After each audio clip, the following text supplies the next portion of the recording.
మా ప్రభుత్వం గత ఆర్థిక సంవత్సరంలో చేసిన కేటాయింపులతో పాటు ఈ బకాయిలను కూడా అదనంగా కేటాయించడం జరిగింది. 2024-25 ఆర్థిక సంవత్సరానికి ఈ క్యారీ ఫార్వర్డ్ చేయవలసిన నిధులు ఎస్సీలకు 7,757 కోట్లు మరియు ఎస్టీలకి 1,754 కోట్లు ఖర్చు చేయవలసి ఉంది. వాటిని మేము 2026-27 ఆర్థిక సంవత్సరంలో కేటాయించాల్సిన మొత్తానికి అదనంగా 2024-25 ఆర్థిక సంవత్సరానికి చెందిన బకాయిలను కూడా కేటాయిస్తున్నాం. హైదరాబాద్ లోయర్ ట్యాంక్ బండ్ వద్ద కొత్తగా డాక్టర్ బిఆర్ అంబేద్కర్ నాలెడ్జ్ టవర్ని నిర్మిస్తున్నాం. అదేవిధంగా నింబోలి అడ్డా కాచిగూడలో బాబు జగ్జీవన్ రామ్ పేరుతో నూతన వసతి గృహాన్ని నిర్మిస్తాం. గిరిజనాభివృద్ధి సమాజ అభివృద్ధి అంటే కేవలం పట్టణాభివృద్ధి కాదు. అడవుల్లో నివసించే గిరిజనులు కూడా సమానంగా అభివృద్ధి చెందాలి. గిరిజన అభివృద్ధి కోసం మా ప్రభుత్వం కట్టుబడి ఉంది. ములుగు జిల్లాలో Sammakka Saralamma central tribal university స్థాపన, వివిధ గిరిజన వర్గాల అభ్యున్నతి కోసం 3 ప్రత్యేక కార్పొరేషన్ల ఏర్పాటు, జీసీసీ గిరి బ్రాండ్ ఉత్పత్తుల ప్రోత్సాహం, గిరిజన గ్రామాల్లో ఆదివాసీ సేవా కేంద్రాల ఏర్పాటుకు ప్రణాళికలు సిద్ధం చేస్తున్నాం. గిరిజనులు సేకరించే అటవీ ఉత్పత్తులకు న్యాయమైన ధరలను కల్పించడం ద్వారా తెలంగాణ గిరిజన సహకార సంస్థ వారి జీవనోపాధి అవకాశాలని మెరుగుపరుస్తుంది. ఈ బడ్జెట్లో షెడ్యూల్డ్ కులాల సంక్షేమానికి 11,784 కోట్ల రూపాయలు, షెడ్యూల్ తెగల సంక్షేమానికి 7,937 కోట్ల రూపాయలు ప్రతిపాదిస్తున్నాం. వెనుకబడిన తరగతుల సంక్షేమం రాష్ట్ర జనాభాలో సుమారు 50% వెనుకబడిన తరగతుల వారు బీసీలు ఉన్నారు. రాష్ట్ర అభివృద్ధిలో వారి కీలక పాత్రను గుర్తించిన ప్రభుత్వం విద్య, నైపుణ్యాభివృద్ధి, పారిశ్రామిక సాధికారిత, గ్లోబల్ అవకాశాలు, సాంప్రదాయ వృత్తుల రక్షణకు గౌరవం కల్పిస్తూ భద్రతతో కూడిన జీవనాన్ని అందిస్తుంది. ఈ బడ్జెట్లో వెనుకబడిన తరగతుల సంక్షేమానికి 12,511 కోట్ల రూపాయలని ప్రతిపాదిస్తున్నాం. సమాజంలోని అన్ని వర్గాలతో పాటు ముఖ్యమైన భాగంగా ఉన్న మైనార్టీల సమగ్ర అభ్యుదయం, సమాన అభివృద్ధికి తెలంగాణ ప్రభుత్వం కట్టుబడి ఉంది. మైనార్టీ మహిళల ఆర్థిక స్వావలంబన అనేది మరొక ప్రధానమైన అంశం. పేద మైనార్టీ మహిళలకు జీవనోపాధిని కల్పించి వారు ఆర్థిక స్వాతంత్రాన్ని సాధించడానికి వీలు కల్పించేందుకు గాను 10,000 కుట్టు మిషన్ల ప్రభుత్వం పంపిణీ చేసింది.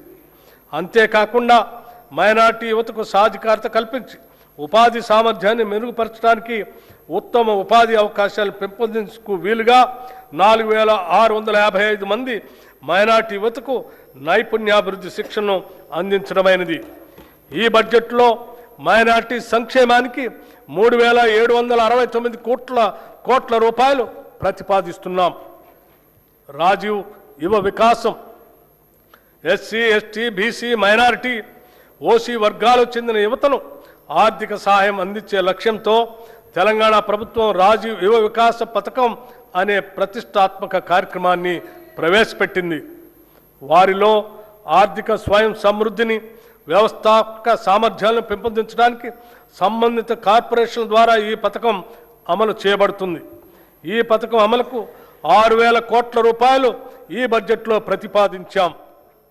గృహ నిర్మాణ శాఖ ప్రతి కుటుంబానికి సొంత ఇల్లు ఉండటం వారి ఆత్మ గౌరవానికి చిహ్నం. దీనిని గుర్తించి ప్రభుత్వం ఇందిరమ్మ ఇళ్ళు అనే పవిత్రమైన ఒక బృహత్తర కార్యక్రమాన్ని ప్రారంభించింది. దీనికోసం పేద కుటుంబాలకు వారి సొంత స్థలాల్లో ఇళ్ల నిర్మాణం కోసం లబ్ధిదారులకి ఒక్కొక్క ఇంటికి 5 లక్షల రూపాయలు ఆర్థిక సహాయం అందిస్తున్నాము. ఈ పథకం కింద ప్రభుత్వం 4,50,000 ఇళ్లను మంజూరు చేసింది. ప్రతి అసెంబ్లీ నియోజకవర్గంలో అర్హత కలిగిన అన్ని వర్గాల వారికి ఈ ఇళ్లు కేటాయించబడతాయి. గిరిజన జనాభా ఉన్న ప్రాంతాలకు ప్రత్యేక ప్రాధాన్యత ఇస్తూ ప్రతి నియోజకవర్గానికి అదనంగా 1000 ఇళ్లు కేటాయించాం. ఈ పథకానికి 22,500 కోట్లు ఖర్చు అవుతుంది. ఇప్పటి వరకు 5,073 కోట్ల 84 లక్షలు ఖర్చు చేశాం. ఈ బడ్జెట్లో గృహ నిర్మాణ శాఖకు 7,430 కోట్ల రూపాయలు ప్రతిపాదిస్తున్నాం. ఐటీ రంగంలో మనం సాధిస్తున్న అభివృద్ధి దేశానికే తలమానికంగా మారిందనటంలో సందేహం లేదు. రాష్ట్రంలో 1,500 కంటే ఎక్కువ ఐటీఈఎస్ కంపెనీలు ఉన్నాయి. తెలంగాణ ప్రభుత్వం ఐటీ రంగంలో వృద్ధిని సాధించడానికి, పెట్టుబడులు ఆకర్షించడానికి, ఉపాధి కల్పన కోసం 1వ, 2వ ఐసిటి విధానాలను ప్రారంభించింది. వీటితో పాటు ఎలక్ట్రానిక్స్ పాలసీ, ఇమేజ్ పాలసీ వంటి వాటిని కూడా ప్రభుత్వం తీసుకువస్తుంది. రాష్ట్ర ఐటీ ఎగుమతులు 3.13 లక్షల కోట్లకు చేరుకొని 9.39 లక్షల మందికి పైగా ఉపాధి అవకాశాలు కల్పిస్తున్నాయి. భారతదేశంలోని మొత్తం గ్లోబల్ క్యాపబిలిటీ సెంటర్లలో సుమారు 20% హైదరాబాద్లోనే ఉన్నాయి. 2024-25లో 70కి పైగా కొత్త జీసీసీలు ఇక్కడ ఏర్పాటు చేయబడ్డాయి. ప్రపంచ టెక్ దిగ్గజం గూగుల్ కంపెనీ హైదరాబాద్లో గూగుల్ సేఫ్టీ ఇంజనీరింగ్ సెంటర్ని ఏర్పాటు చేసింది. హైదరాబాద్ పశ్చిమ ప్రాంతానికే పరిమితం కాకుండా నగరం చుట్టూ ఐటీని విస్తరించడానికి గ్రిడ్ విధానాన్ని ప్రభుత్వం ప్రోత్సహిస్తుంది.